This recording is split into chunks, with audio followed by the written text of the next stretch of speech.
welcome to Leaders of Tomorrow, India's largest platform for entrepreneurs. If you've got any questions related to any aspect of your business, we've got it covered right here on the show.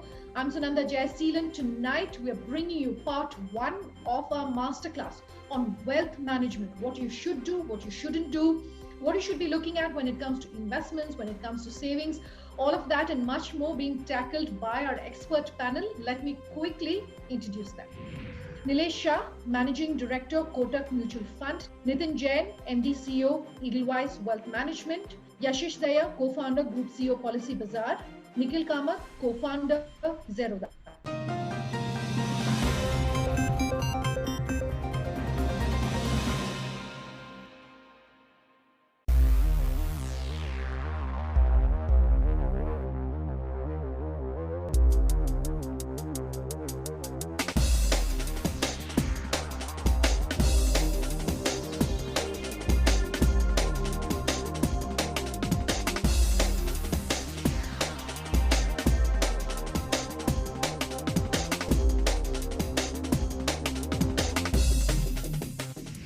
Let's talk today about taking care of your financial health. What should you do? What shouldn't you do? If you're an entrepreneur, if you're someone young and starting out, if you're someone perhaps who's not necessarily based in a metro, if you're someone who's never really managed your finances wisely before, all of that will be tackled on today's panel. Let me start by really asking how each of you on this panel perhaps has been managing your health, your wealth, and any personal anecdotes you'd like to give us by way of opening comments. I want to start with Yashish. Yashish, what would you like to tell us? From a financial perspective, I'm largely conservative, extremely conservative. From a health perspective, of course, it's quite okay known. I take part in a lot of competitions. Of course, there've been no competitions in this year, and which is fine. But the training is on. It's difficult to train sometimes when you're a competitive sports person. It's difficult to train when you don't have a set goal. But I've somehow managed to keep it going, and I feel good about everything. But yeah, that's how it is. Let me come to you, Nikhil. I do want to talk about what you would want to tell our viewers, just as way of opening comments. What should you do? What shouldn't you do? And just a personal perspective that you could give them about what has really been working for you. Well, firstly, I'd like to advise everybody to, invest in equity. It benefits everybody on this panel here in one way or another.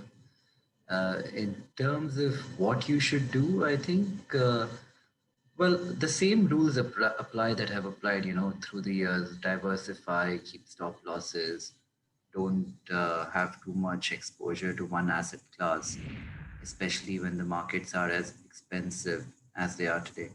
Two market veterans on the panel today needing absolutely no introduction. Nilesh, to you first. What words of wisdom do you want to start today's masterclass off with? So I practice what I preach. I have advocated regular investment, systematic investment over the last 3 decades. I have done the same thing and benefited from it. I also recommend asset allocation. Diversify yourself into debt, equity, real estate, commodities, and offshore assets. And I recommend people to be a long-term investor. So these 3 simple sets, regular investment, long-term investment, and diversified asset allocation, has helped me, and I'm sure it will help every viewer here. Nitin? So first of all, I must say that coming from a business family, I understand the pains of building a business, and I know what it takes to build a business and doing business in India. And sometimes I just think that all of us who are involved in building businesses, we tend to fall in love with our businesses. So one simple advice that I would give to all the entrepreneurs is, please keep your business finances and personal finances very independent. And I think it's very important to be diversified. And like I think Nilesh said very articulately, it's very, very important to focus on asset allocation. As long as you are diversified, as long as you're focused on asset allocation, I think that's just taken care of. Disproportionate focus on any one specific asset class, whether it is equities, whether it is fixed income, does not tend to work out well in the long term. And I think there are some very, very high quality advisors in the market. So it's very prudent to actually depend on some high quality advisors to seek help and depend on them as experts. Okay, so there's some data I was reading which says that 50% of Indians, pretty much a little more than half really of Indians save anywhere between 0 to 20%. So nearly half of India's population is not saving at all. Or we haven't even, touched the point of investments. What's really going wrong, and how can that perhaps be changed? And how would experts like yourself perhaps through this masterclass encourage more and more people to look seriously at savings and where they're putting their money and how they're saving? Open to all four of you. Nilesh, to you first though. So one, I really suspect this data. If you look at housewives, they normally do a Vichy with a roadside jeweler. They go and deposit money every month for 11 months, and 12th month jeweler kind of pays them to buy a jewelry. Now, this data is never captured in our statistics. I think by and large, Indians are savings oriented. The poor people who were staying in slums and who didn't have safe storage facility, they were buying gold and still saving something. So my feeling is that our savings culture is good. There's nothing wrong with it. Most Indians will always believe income minus savings is expenditure, rather than like American culture where income minus expenses equal to savings. The real challenge for us is in investing. Most of our investments was directed towards real estate and gold rather than towards high yielding but risky assets like equity. There has been change in the recent times. People are opening demat accounts and going directly into stock market. People are using mutual fund, but still our investment is dominated by real estate, gold, which are not necessarily the best producing assets.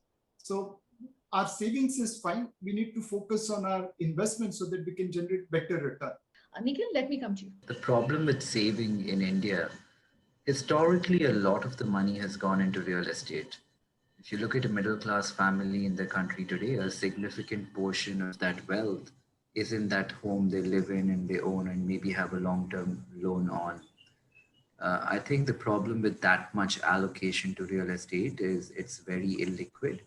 And to a large extent in India, when residential rental yields are so little, even if they were to monetize it in some kind of an emergency, I don't think it's the best place to park that much of a family's capital base. So I agree with what Nilesh was saying earlier. I think not just diversification amongst equity, but amongst asset classes is very important. And it would be prudent for the people in our country, to not just have one asset class dominate their portfolio, but have some real estate, some gold, some equity, and some fixed income, which is probably as close to risk-free as possible. Sure. A combination of all of these together will help. Okay. Another piece of data, and Yashish, I would love for you to come in on this. Another piece of data that I have got is that 70% plus are not saving for retirement. For those of people who are insurance policies are billed as a safe sort of investment bet. I want to get your comments both on savings and also how perhaps Indians are looking at different insurance policies as a way perhaps of saving. Would you like to see that changing? Are you happy with how things are? So I think the two are separate matters, Sunanda, in my humble opinion. Number one, people disregarding saving for retirement is a big disservice to themselves. I can just give you a very simple example. My grandfather retired in 1977, and his last drawn salary was 700 rupees. He retired as a colonel from the Indian Army, and he expired a couple of years ago. And his last drawn pension was 1.26 lakh rupees per month. And I want to just leave that thought out there that somebody who was drawing 700 rupees as a salary eventually was drawing a pension of 1.26 lakh rupees within their lifetime. Maybe India will not grow as fast in the future as it did in the past, or whatever, this level of change. Now, coming to which instrument should one use? My view is when you are investing for the long term, I think you got to be in a bit of a combination of equities, gold, real estate, because equities will give you the growth and the flexibility or the liquidity, which even gold would provide to some extent, but it would provide some level of sustenance, in the sense of some level of you can kind of be holding some material thing, and also the real estate will help you over a period of time. Things do tend to grow, and there is eventually limited real estate. So I think a combination would help. But again, we are talking about people who have a lot of wealth. I think the culture of saving small amounts needs to come in the very young as well. And there are purposes people have. So, they might have, within 1 year, they may have expense coming up, their children going to a college or something of that sort. And so for that, you can't put your money in equities. If you have short-term goals, then maybe fixed deposits, etc., are okay for you, which is what I have used for much of my life, because every August my children's fees needed to be paid, and it was pretty much my entire salary. So it was a joke in our office that all the money used to go into FDs, finishing on 30th of August, and 30th of August, all the money was gone, right? And I couldn't risk putting it in any other asset, because suppose there was even a 10% deviation, I wouldn't be able to pay my children's fees. So I think there are people who are in that situation from a short-term perspective. But if I'm looking at long-term, I wouldn't advise fixed deposits, etc., as a means to save money longer term. That would definitely be equities. And now coming to the question of insurance, you have to see the particular product. I am not here to say that you should plan your retirement only through the insurance route. There are some good products there which will help you, and there is provide some safety. And there are some very expensive products which you should avoid. Whatever, and please do your own research. Don't believe anybody else, because please understand, whoever is selling you the product is selling you because they get commission out of it. Sure. Right. So please do your own research. And I think the second thing I wanted to mention, treat insurance as a protection item. Sometimes things go wrong. Sometimes a person dies, sometimes a person falls sick. Make sure you have protection against that, and serious protection against that. Not through, investment come insurance products, but pure insurance products. Let's take a quick break. On that note, we are back in just a moment. Just stay tuned.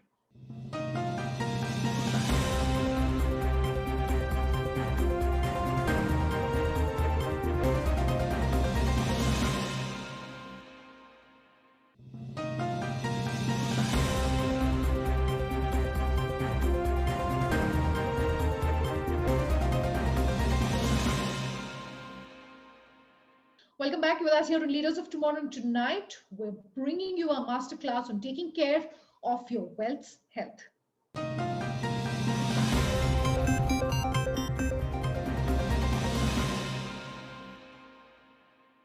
This question is to the entire panel.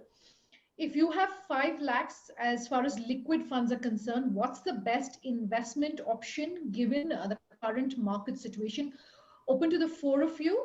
Nilesh, if I could request you to take this on first. Well, there is a saying which says that never ask a barber whether you require haircut or not. If you ask a mutual fund manager, he will say simply invest in mutual fund. So keeping my selfish interest away, if you have 5 lakh rupee and you want to invest, there are 2 options. One, go to wealth manager like Nitin Jain, and he will devise a financial plan depending upon your investment objective and what is more suitable. Or you can choose an asset allocator product of a mutual fund where we put money between debt, equity, real estate, and offshore fund. So depending upon your investment objective, you can choose a mutual fund, or you can go to a financial advisor to get a tailor-made plan for you. What should an ideal investment and saving strategy be for someone who's 35 years of age? To our young entrepreneur on the panel, Nikhil, do you want to go first? Yeah, I guess he can take more risk than an older person. So higher equity exposure would probably be prudent. Considering where the markets are today, I'll tell you what I'm doing. At this point of time, I'm probably like 50% equity and 50% fixed income. To get fixed income exposure, I like the tax-free stuff, like the Indian Railways, National Highways kind of tax-free paper that the government puts out. So 50% would be that, and 50% would be large cap equity. I like sticking to large cap equity because over a multi-year cycle, these typically give you some amount of coverage when things do not work out very well. But this 50-50 should change. The markets are at a 40 multiple right now, and maybe 50-50 makes sense. If the markets were to correct, he can increase his equity exposure and reduce the fixed income component of his portfolio. To the rest of the panel, if I can, broad base this and talk about, Nikhil has been speaking about someone who's say in the 30-35 age group category. If we can broad base it and to both Nilesh as well as Nitin, if you could please talk to our audience. If we can look at different age groups, different age categories and talk about asset allocation, what would you want to tell them? How much should they be looking at, what asset class, at what stage of their life perhaps? Nitin, is that something you can take on first? I think the most important part of any kind of a financial plan is having very, very clear objectives. And obviously, it is a function of your current age. It's a function of your risk appetite. It's a function of what you want to achieve. And but very generically speaking, let's just take a few examples so that it just becomes more real.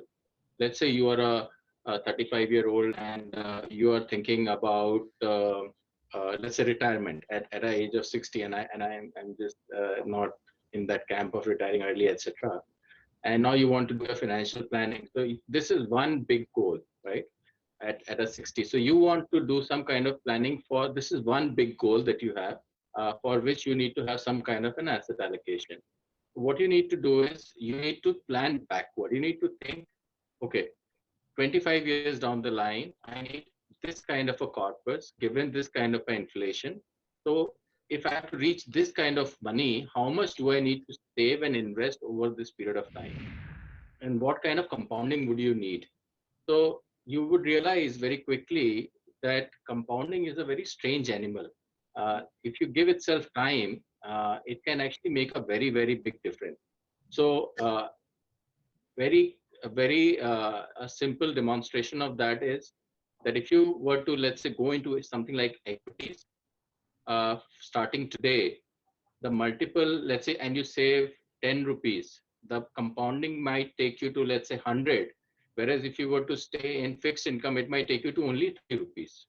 And hence, to do some long-term planning, you will have to make a lot more allocation to equities. And hence, for a long-term goal, for something like retirement, etc., advice typically would be a large part of your money has to go into something like equities. And generally, our advice to people who are not very focused on investing, who are not all time into market, is to go through mutual funds and go through typically either multi-cap or go through typically large cap mutual funds.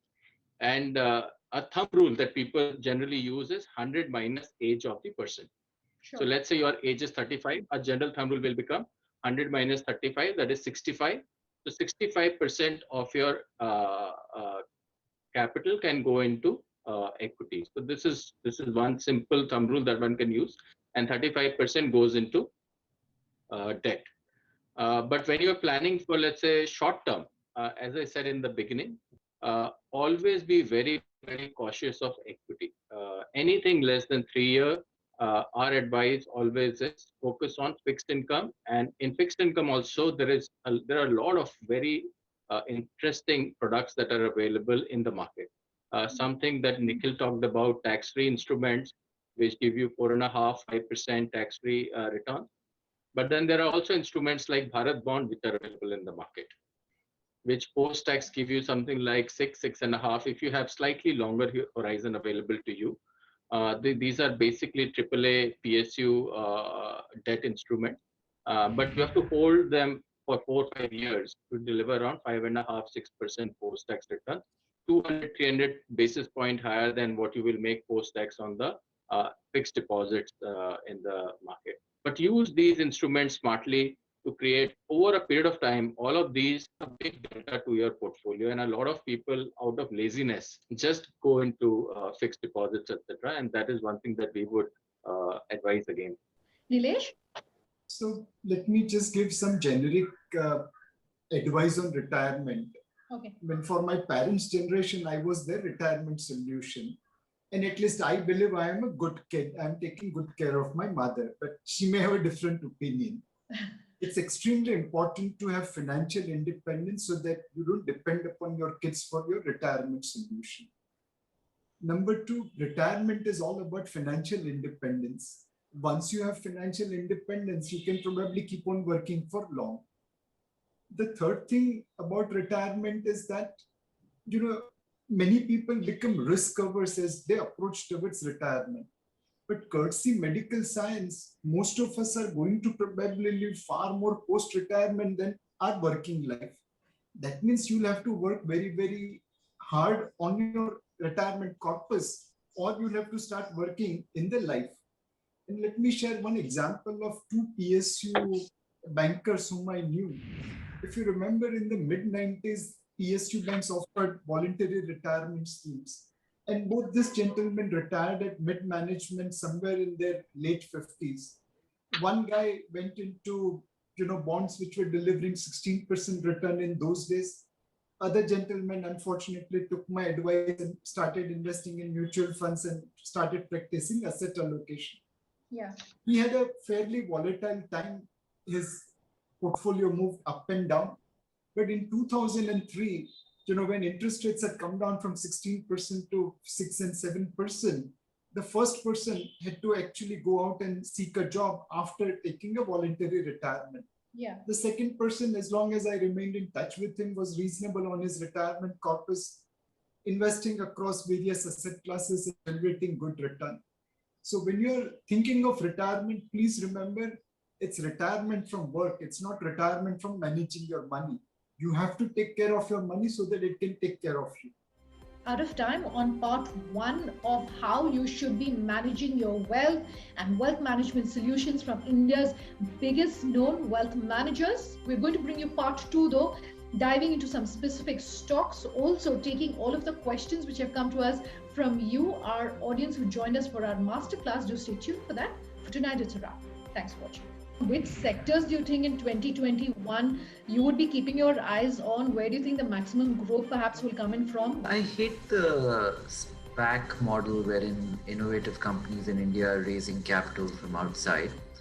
I think for the people of our country to be able to participate in the innovation happening in Flipkart and Ola and Oyo and all of these companies is important. Notwithstanding that, in the listed companies that we have, I think IT is a decent space to hide. I just feel very positive on the business cycle. I think insurance in financial services particularly look very attractive to me.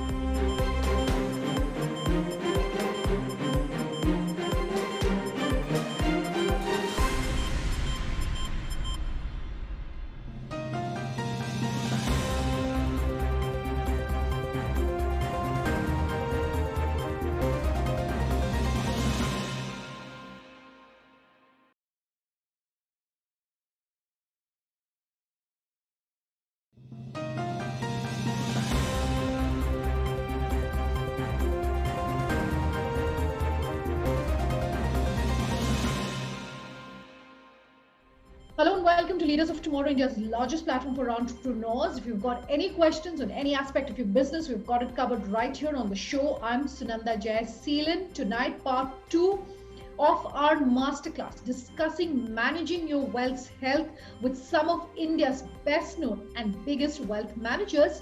Let me quickly introduce them. Nilesh Shah, Managing Director, Kotak Mutual Fund. Nitin Jain, MD CEO, Edelweiss Wealth Management. Yashish Daya, Co-founder, Group CEO, Policy Bazaar. Nikhil Kamath, Co-founder, Zero. How would experts like yourself perhaps through this masterclass encourage more and more people to look seriously at savings and where they're putting their money and how they're saving? I recommend asset allocation. Diversify yourself into debt, equity, real estate, commodities, and offshore assets. Our advice to people who are not very focused on investing, who are not all-time into market, is to go through mutual funds. I think not just diversification amongst equity, but amongst asset classes is very important.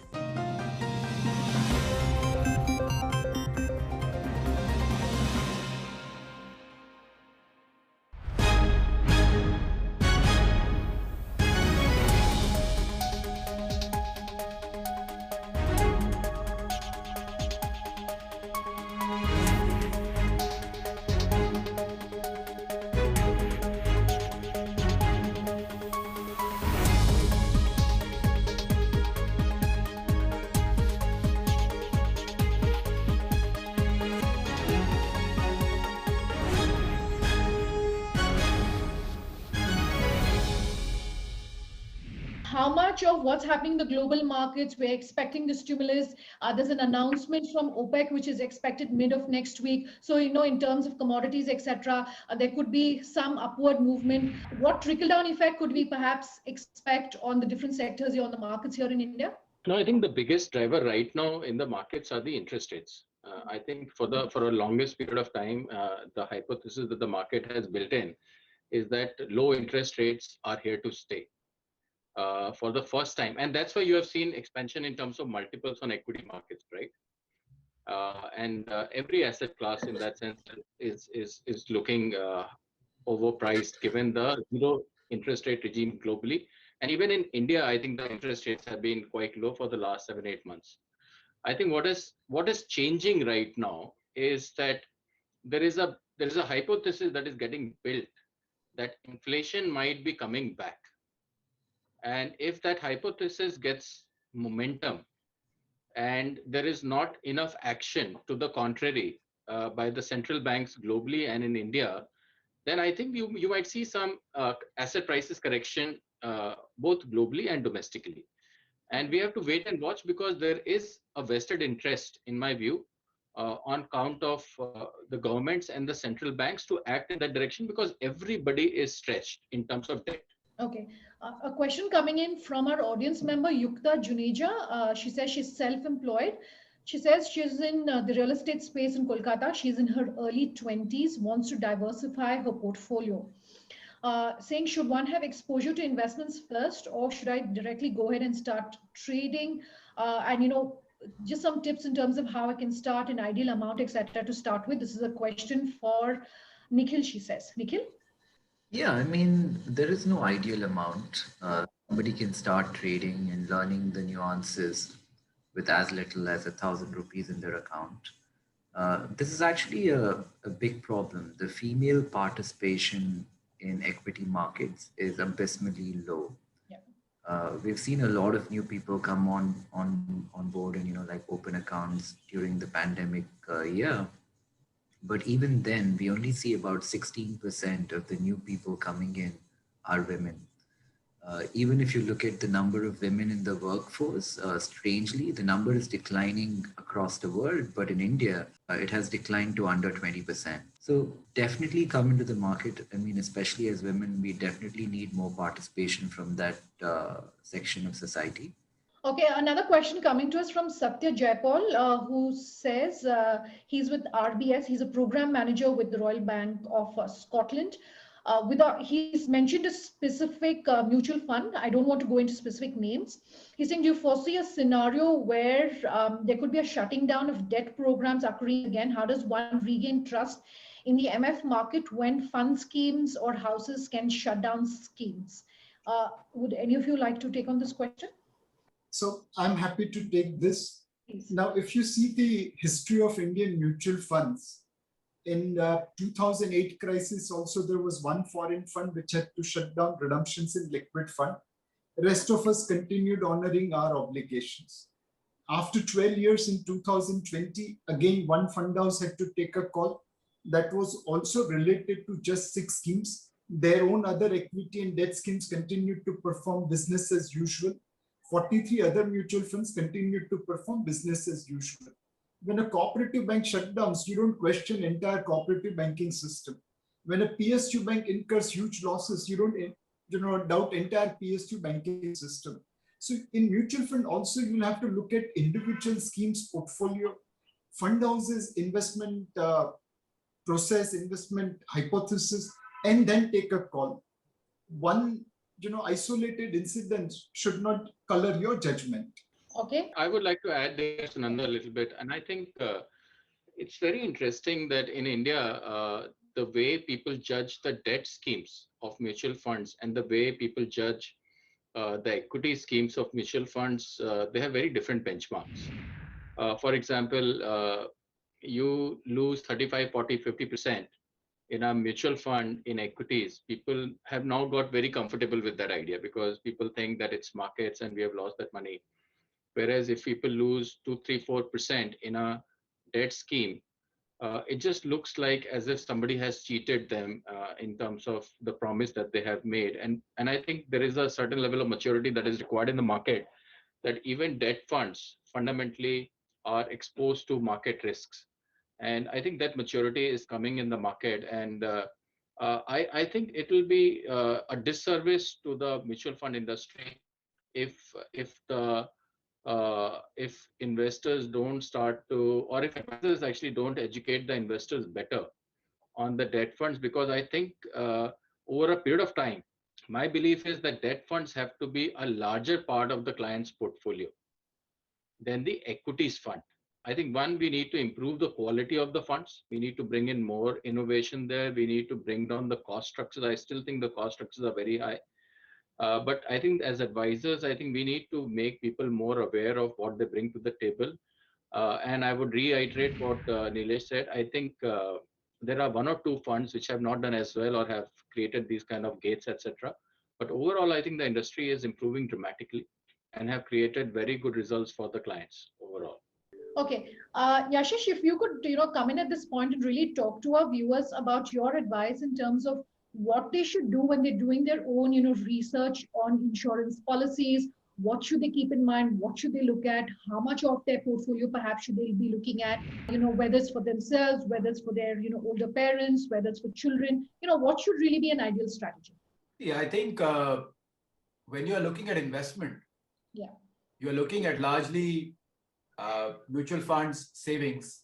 I think you have to compare insurance as a product versus them. And I wouldn't say more than that because it's not my place to speak beyond that. Okay. I think I do not invest in insurance plans from an investing perspective. Okay. But insurance has a very, very critical need. And yes, many times you would be told you must do this investment from an insurance perspective, from a savings perspective. What if things went wrong? Please understand in detail exactly what protection you are receiving through the product you're purchasing. And hence, there is a very deep requirement for you to actually have term insurance, health insurance, etc. I have seen unfortunate events in places. See, if you invest in a mutual fund, you feel very good today, that's a different thing. But if tomorrow you are unable to pay the, anything further into it, and then the protection is very limited. And there are pure protection plans out there. And that is why I say you must do your own research. Because if you don't do your own research, you will not find out about these plans. Those plans are almost not sold. Those plans are less than 2-3% of the market premium. Gentlemen, in fact, also going back to something that was raised in during the course of this discussion earlier, where Nitin was saying keep your business and personal finances independent. Don't ensure that there's independence between the two. That brings me to the point of governance. Nilesh, something that you very briefly raised earlier, when we're talking governance really of your finances, particularly because you're talking to entrepreneurs, what would you like them to really keep in mind? I just want to tell entrepreneurs the importance of governance. We have seen time and again in stock market, not the best growing company have rewarded investors, not the best, cheapest company has rewarded investors. The company which has created wealth and rewarded shareholders are the companies which are best governed. Governance is an extremely important part of value creation. And that's what something which an entrepreneur should cherish and strive for.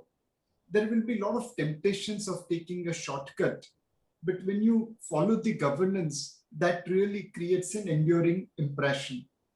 Today, House of Tatas is one of the most respected business houses in India. The market value of Tata companies is bigger than market value of government companies. This was true some time ago and probably is true today also.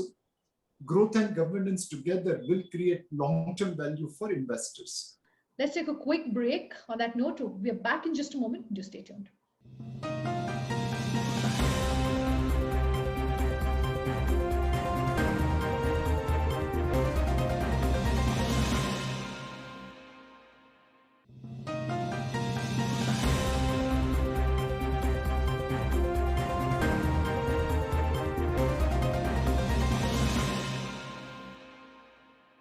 Welcome back with us here on Leaders of Tomorrow. And tonight, we're bringing you our masterclass on taking care of your wealth's health.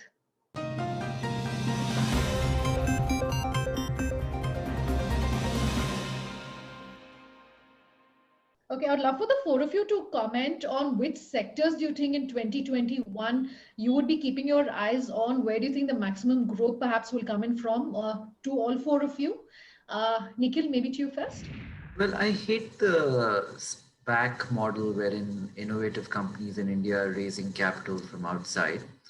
I think for the people of our country to be able to participate in the innovation happening in, Flipkart and Ola and Oyo and all of these companies is important.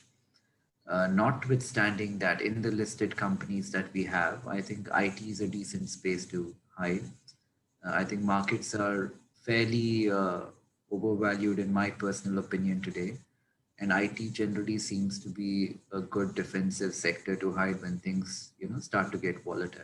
So I would say IT. Okay. Anyone else?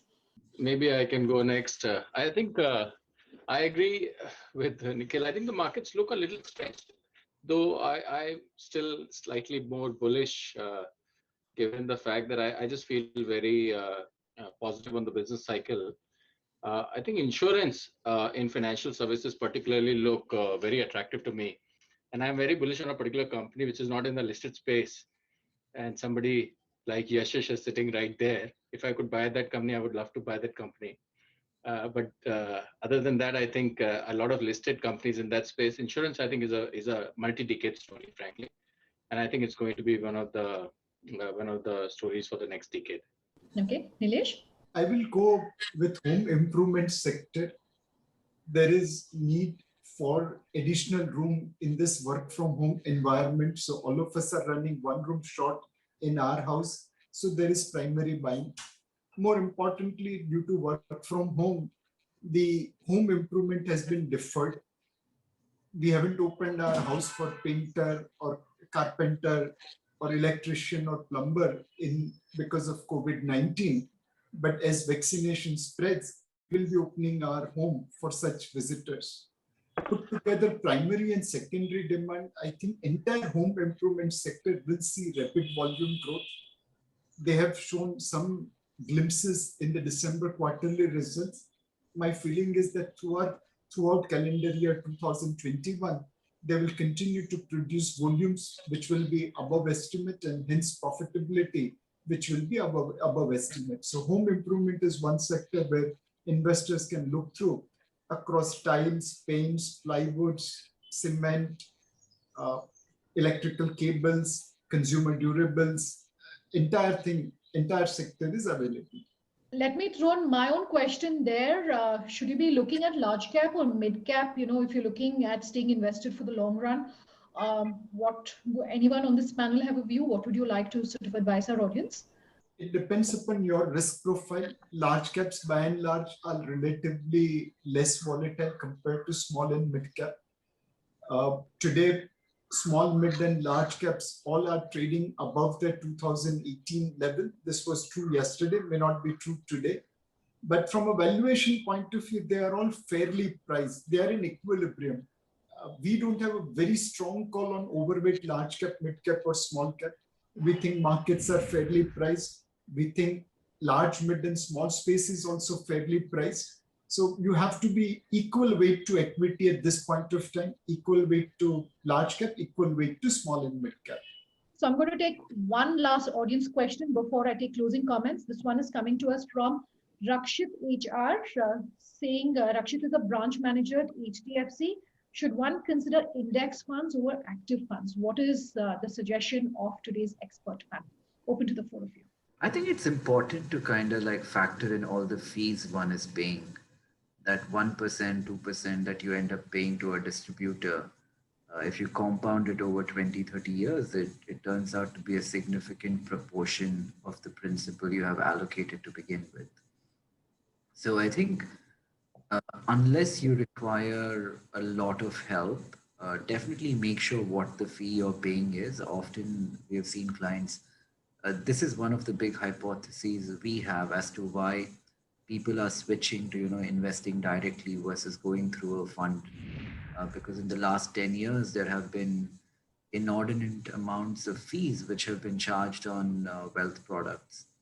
So as long as one is making sure that he's efficiently entering the product, I don't think it matters which mode he's choosing to enter the market. All right, let me then begin taking closing comments from today's panel. Yashish, to you first. What advice would you want to leave our audience members with in terms of perhaps what is for you personally as far as your approach is concerned to managing wealth, both personally and as an entrepreneur? My advice would be stay fundamental, in the sense, stay long term, stay fundamental. Do not get excited by what's happening today, what's not happening today, because quite frankly, there are a lot of experts out there who, number one, can do this better than most individuals. So you might feel you have some specific information that's going to, make things different for you. It's very, very unlikely. Most likely somebody else has that information also. uh, you know Keep your investment decisions simple. Do not overcomplicate, uh, and have a long term view. Is what I would say. Diversification is a good thing.